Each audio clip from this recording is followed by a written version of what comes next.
매도 청구 소송 만평개발. 여기 우리 상가 재건축하자고 했던 그 사람 회사잖아. 매도 청구? 이게 무슨 일이야?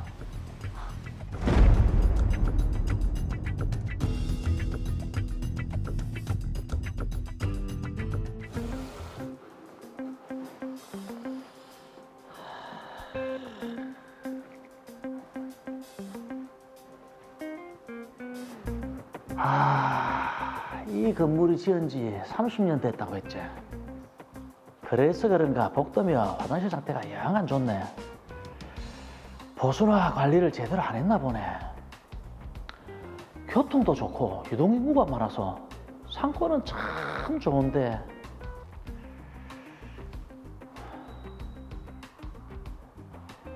그래, 상권도 좋고 부지도 넓고 층수도 정밖에 안 되니까 상가를 철거하고 주상 복합을 신축하면 딱이겠네.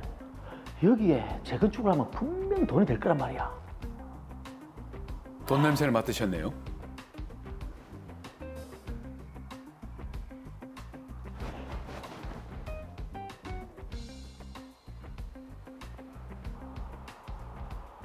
건물은 어디서 그런가 매물들도 싸네. 재건축 들어가면 가격이 오를 거니까 재건축판 짜기 전에 비어있는 상가들을 싸게 사둬야겠네.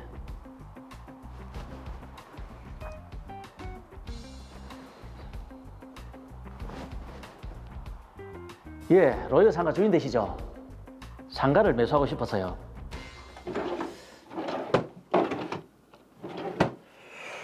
분명히 여기다 둔 것 같은데 효준이가 가져갔나?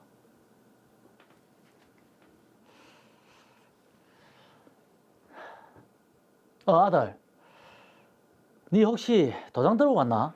예, 필요한 일이 있어서요.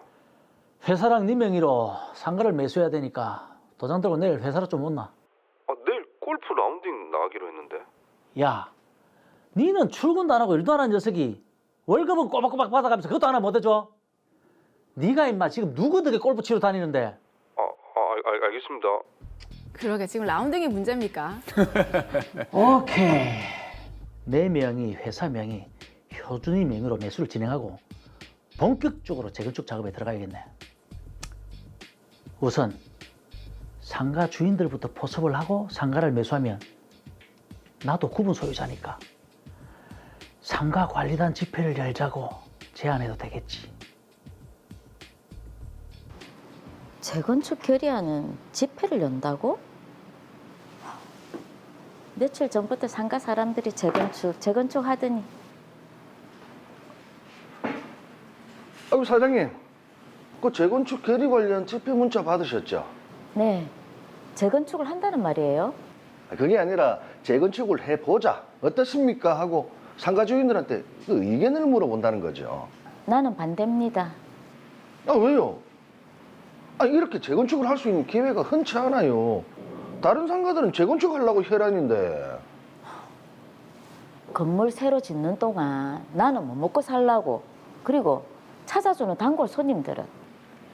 재건축을 하면 지금 시세보다 훨씬 돈도 많이 받을 수 있고 얼마나 좋은데요. 이사장이야. 비어있는 상가니까 상관없겠지만 전 아닙니다. 에이, 사장님이 재건축 되면 좋은 점을 잘 몰라서 그렇게 생각하시나 본데 일단 집회는 와보세요. 갑니다. 재건축? 당장 입에 풀칠하기도 급급한 사람한테 자기들처럼 돈 있는 사람들 돈 굴리려고 하는 거 내가 모를 줄 알고. 자, 이 안내문을 보시면 새로 지을 건물 철거와 새 건물 건축에 드는 비용 등이 안내되어 있습니다. 한번 꼼꼼하게 읽어보시고. 현재 비어있는 상가 주민들은 재건축을 찬성했지만 상가를 운영하는 상가 주인들은 재건축을 반대했습니다. 재건축 결의 요건인 구분 소유자의 5분의 4, 상가 면적을 기준으로 하는 의결권의 5분의 4 이상을 충족하지 못해서 재건축 결의는 무산됐습니다.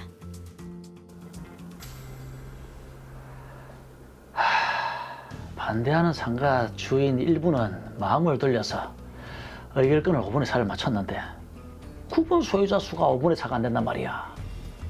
지분을 늘려라.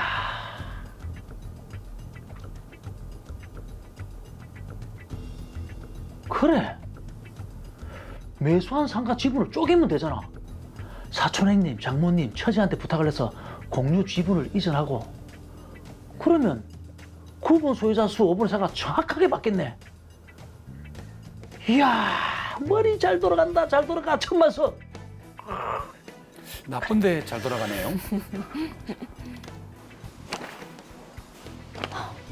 재건축 무산된 거 아니야? 매도 청구라니. 이 가게 팔라고? 도대체 이게 무슨 일이야?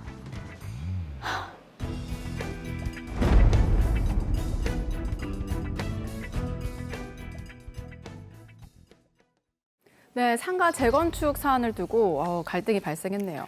네, 당군 일의 최대 관심사라는 재건축 재개발에 대한 이야기인데요. 예. 굉장히 이슈가 많습니다. 오늘 제대로 한번 알아보도록 하겠습니다. 사건 정리합니다. 더 로이어 사건 번호 제438호입니다. 천만석 씨는 노후된 상가를 대상으로 재건축을 시행하는 부동산 회사를 운영하고 있었는데요. 천만석 씨의 눈에 30년이 지난 로이어 상가가 들어왔습니다. 상가를 철거하고 상가 부지에 주상복합 건물을 신축하면 사업성이 좋을 것으로 계산한 천만석 씨. 해당 상가에 재건축이 들어가게 되면 상가 가격이 높아질 것으로 예상되자 재건축 목적을 숨기고 싸게 매물로 나와 있는 상가들을 자신과 회사, 아들의 명의로 매수했습니다. 그리고 본격적으로 천만석 씨는 상가 주인들과 친해지면서 재건축 바람을 불어넣는데요. 강용순 씨는 상가 재건축을 반대하는 입장이었습니다. 천만석 씨는 재건축 결의를 하자는 관리단 집회까지 열었고 집회 결과 재건축 결의는 무산됐습니다. 그런데 얼마 후 강용순 씨는 천만석 씨 회사로부터 집합건물법상의 매도 청구 소장을 받았습니다. 네, 집합건물법상 재건축 결의 요건을 갖추지 못해서 이게 무산이 되었다고 하는데, 자, 우선 상가 재건축이나 재개발을 진행하기 위해서는 어떤 과정을 거쳐야 하는지 김희준 변호사님, 말씀 좀 부탁드립니다. 네, 상가 재개발 재건축은 크게 세 가지 방법이 있는데요. 우선 상가 단독으로 재건축을 하는 경우에는 집합건물법에 따라서 구분 소유자의 5분의 4 이상 및 의결권의 5분의 4 이상의 결의가 있어야 하고요. 재개발 조합으로 상가가 재개발되는 경우에는 도시 및 주거환경정비법에 따라 우선 조합을 만들어야 해서 토지 등 소유자의 4분의 3 이상과 토지 면적의 2분의 1 이상의 동의가 있어야 하고, 상가가 주택단지에 포함되어 있고 주택단지와 같이 개발되는 경우에는 전체 구분 소유자의 4분의 3 이상과 토지 면적의 4분의 3 이상의 동의를 받아야 합니다. 네. 자, 재건축, 재개발은 그 지역에 살고 있는 사람이 이제 하는 거라고 알고 있는데, 지금 천만석 씨나 그 아들 같은 경우에는 그 지역에 사는 사람이 아닌 것 같거든요.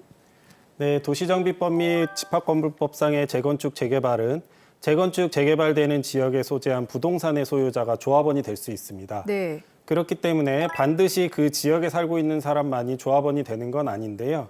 하지만 주택법상의 지역주택조합 조합원은 그 지역과 부근 지역에 6개월 이상 거주하고 있어야 하는 조건이 있습니다. 그런데 말입니다.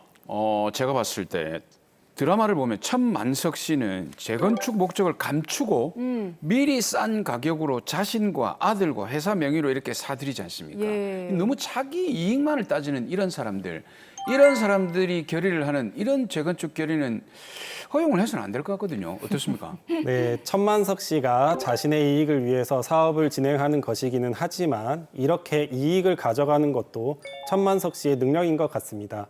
재건축 결의는 구분 소유자들의 의사에 따라 결정되는 것이어서 주도하는 사람의 의도가 자신의 이익을 추구하는 것이라 할지라도 법적 요건만 충족하게 되면 재건축은 시행되게 됩니다. 네. 자, 제가 드라마 상황에 대해서 조금 더 알아봤는데요. 지금 관리단 집회가 열렸지 않습니까? 그때 재건축 안내문은 나눠졌는데 그 내용을 보면 상가 주인들이 철거와 신축의 비용을 부담하지 않고요. 본인들이 현재 가지고 있는 면적 대비 같은 상가를 받는다. 대신 늘어나는 오피스텔 400호실은 전부 천만석 씨의 회사가 가져가고 남은 수익도 전부 천만석 씨의 회사가 가져가는 이런 구조였다고 합니다. 아니 오피스텔 400호를요? 그렇게 되면 이게 천만석 씨 소유의 회사가 너무 많은 이득을 가져가는 구조가 되는데 이래도 되는 겁니까? 네, 드라마 사례를 봐서는 천만석 씨가 오피스텔을 400호실이나 가져가고 상가 주인들은 그대로 자기 상가만 가져가기 때문에 천만석 씨가 수익을 많이 가져가는 것처럼 보이기는 합니다. 네. 하지만 수익 구조는 세밀하게 계산을 해봐야 하는데요. 분양가가 얼마가 되는지, 실제 분양이 얼마나 되는지 확인해 봐야 합니다. 하지만 이런 상가 재건축은 일반적인 아파트 재건축이나 재개발과 달리 수익 구조를 구분 소유자들이 별도로 정할 수 있기 때문에 통상 구분 소유자들의 결의에 따르게 됩니다. 자, 그런데 일방적으로 이게 상가 주인들에게는 불리하고 지금 사업을 시행하는 천만석 씨 회사만 유리한 그런 상황인데 그래도 재건축 결의는 유효한가요? 네, 집합건물법상 재건축 결의에 있어 비용과 구분 소유권 귀속에 관한 사항은 구분 소유자 사이에 형평이 유지되도록 정해야 한다라고 규정하고는 있어서요. 네. 구분 소유자 사이에는 평등해야 하지만 사업 시행자의 수익을 규제하고 있는 것은 아닙니다. 구분 소유자들이 어떻게 재건축 결의를 하느냐에 따라 구분 소유자들과 사업 시행자의 수익 분배가 정해지게 됩니다. 그렇다면 결국 이 상가 주인들이 모든 것을 결정한다 뭐 이렇게 봐야 되겠네요. 맞습니다. 법은 재건축이든 재개발이든 전부 개발 목적 부동산의 소유자 또는 조합원이 모든 사항을 정하도록 규정하고 있는데요. 부동산 소유자들과 조합원이 부동산 개발 사업을 잘 모르니까 천만석 씨 같은 사업자에게 대부분의 결정들을 위임하게 됩니다. 이렇게 되면 구분 소유자들이 손해를 볼 수 있는데요. 네. 재건축 재개발에 있어서 손해의 단위는 보통 몇 천만 원에서 몇 억 원이 되니까요. 꼭 꼼꼼하게 따져보시기 바랍니다. 네. 마트에 가도 100g당 얼마인지 비교하면서 알뜰하게 사시는 분들이 이런 재건축, 재개발 결의들은 정말 대범하신 경우가 많거든요.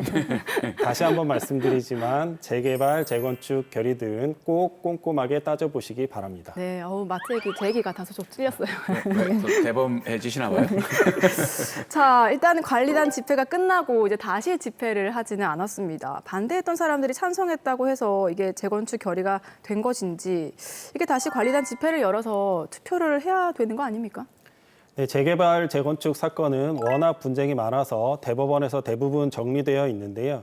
대법원은 일단 관리단 집회를 적법한 절차에 따라 개최한 이상 해당 관리단 집회에서 재건축 결의가 이루어지지 않았다고 하더라도 이후 서명 결의를 추가하면 재건축 결의가 이루어지는 것으로 판시하고 있습니다. 네. 따라서 일단 관리단 집회가 적법하게 개최된 이상 그 이후에 별도의 관리단 집회가 없어도 서명 결의를 추가하는 방법으로 재건축 결의의 정족수가 충족될 수 있습니다. 자, 재건축 결의의 정족수를 충족하기 위해서 천만석 씨가 지금 이렇게 했습니다. 회사와 자신, 또 아들 명의의 상가를 친인척들에게 지분을 나눴습니다. 네, 맞아요. 그렇게 해서 구분 소유자를 늘려서 재건축 결의를 충족하게 했는데 이건 너무 꼼수 아닌가요? 맞습니다. 일명 지분 쪼개기라고 하는데요. 오로지 재개발, 재건축 결의를 충족시키기 위해서나 재개발 사업 진행 과정에서 주도적 지위를 차지하기 위한 목적으로 형식적인 증여, 매매 등을 원인으로 해서 밀접한 관계에 있는 사람 등의 명의로 과소 지분에 관한 소유권 이전 등기를 마치는 겁니다. 네. 이런 방식을 이용해서 인위적으로 토지 등 소유자 수를 늘리는 건데요. 대법원이 이런 꼼수를 허용할 리가 없겠죠.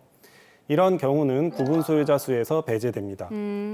드라마 사례의 경우에는 천만석 씨가 임의로 늘린 구분 소유자 수는 정족수에서 배제되어야 하고 따라서 이 사건 상가는 재건축 결의의 정족수를 충족하지 못하는 것입니다. 네. 근데 이런 경우도 있을 수 있잖아요. 지분 쪼개기는 한데 실제로 구분 소유자가 된 경우도 있을 수 있거든요. 그런 경우에도 대법원이 판단한 게 있습니까?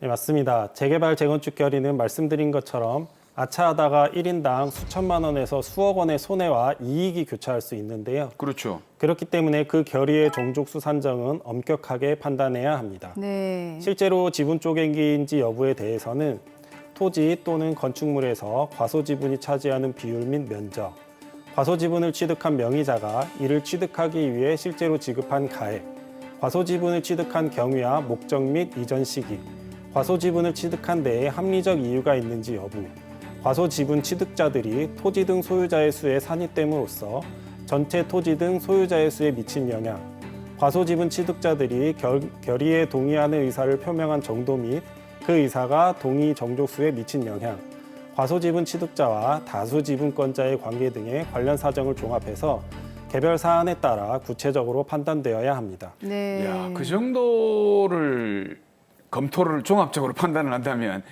악의적으로 지분을 쪼갰는지 아니면 실제로 내가 과소 지분을 취득했는지는 구분할 수 있겠다, 그죠? 네, 그렇습니다. 호락호락하지가 않습니다. 호락하지 예. 않습니다. 자, 그리고 드라마에서요. 천만석 씨 회사가 지금 강용순 씨에게 매도 청구 소송을 제기를 했는데 이 매도 청구 소송이라는 게 어떤 건지 좀 알려주시죠.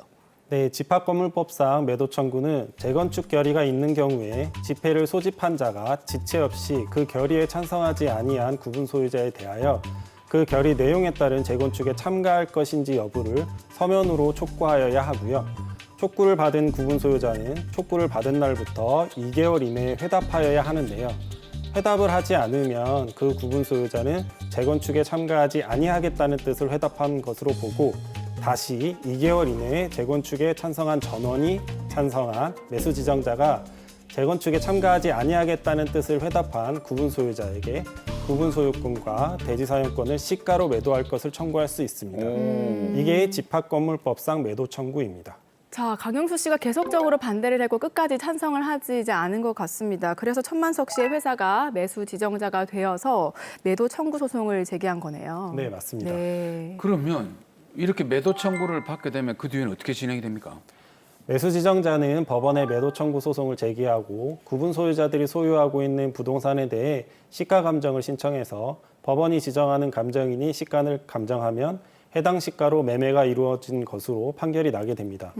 그러니까 재건축에 반대하는 구분 소유자는 현재 시가로 상가를 매도하고 재건축에서는 빠지게 됩니다.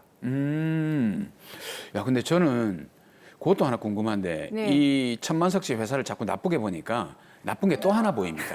지금 아들 있지 않습니까? 예. 이 아들이 회사에 나가지도 않고 골프 치러 다니면서 급여를 받고 있거든요. 이거 아무리 아버지 회사지만 이건 또 잘못된 거 아닙니까? 네, 문제가 있습니다. 이 부분은 천만석 씨의 업무상 횡령이 성립하고 경우에 따라 아들은 공범이 될 수도 있습니다. 네. 이러한 경우들이 많은데요. 주식회사와 같은 법인은 어디까지나 개인과 분리되어 있기 때문에 법인의 자산을 법률상 원인 없이 자기나 제3자에게 지급하는 경우 업무상 횡령죄가 성립하게 됩니다. 이 사건에서 제일 얄미운 사람이네. 그러시네요. 전화로 나왔지만. 예. 자, 정리해 보겠습니다. 마지막으로 상가 재건축, 재개발로 지금 고민하시는 분들 많으실 텐데 한 말씀 더 해주시죠. 네, 재건축, 재개발 결의를 어떻게 하느냐는 정말 중요한 문제입니다. 재건축, 재개발과 관련해서는 되도록 법률 전문가와 상의하셔서 결정하시기 바랍니다.